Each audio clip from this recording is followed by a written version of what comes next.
back to the basics of gardening and preserving what you grow is catching on all over the world these days.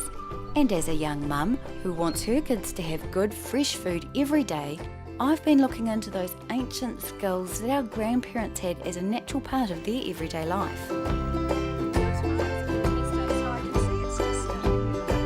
From growing to preserving, I'm here to find out just how it's all done.